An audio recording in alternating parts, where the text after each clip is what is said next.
Thank you so much. ఉండండి ఉండండి, బెనర్జీ గారికి తోడుగా నీడగా. కాదు కాదు, నేను ఎక్కువసేపు మాట్లాడను, నా టైం కూడా మీరు మాట్లాడండి కొంచెంసేపు.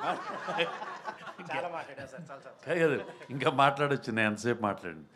నేను అందరికీ థ్యాంక్స్ చెప్తాను. నేను చాలా సంవత్సరాల నుంచి ఫిల్మ్ ఇండస్ట్రీలో ఉన్నాను, ఎంతోమందితో పనిచేశాను, చాలా చేశాను.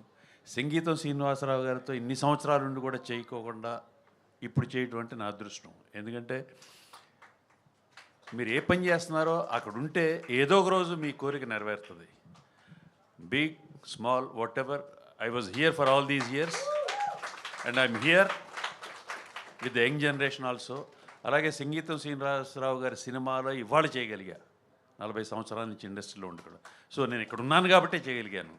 So I'm very happy that I'm still here and I thank one and all everybody, అందరికీ థ్యాంక్స్ చెప్తున్నాను. And I wish everybody best of luck and all the best wishes for the film. Thank you so much. Thank you అండి. Sorry, యాక్చువల్గా ఇది ఎప్పుడో 45 years బ్యాకే చెప్పారట ఇదే concept. వాళ్ళు అప్పుడు తీగపడడం ఎంత అదృష్టం, ఈనాడు మనం అందరం చేసే అవకాశం వచ్చింది. అప్పుడే తీసుంటే మనం అందరం లేము. బట్ ఇది మన అదృష్టం, మన అదృష్టం. ఆ పాయింట్ పట్టుకొని నాగశ్విన్ గారు దాన్ని తీయాలి అని చెప్పి స్క్రీన్ మీద తీసుకురావడం మన అదృష్టం. Okay, once again thank you. అసలు నేను ఆశ్చర్యపోయాను. నాకు ఈ కంపెనీ ఇది నాగశ్విన్ గారి సినిమా, సంగీతం గారి సినిమా అని నాకు గీత ఆవిడ ఫోన్ చేసి చెప్తే, బై మిస్టేక్ ఏమన్నా ఫోన్ చేశారా నాకు అని కొంచెం ఒక సెకండ్ ఆలోచించాను.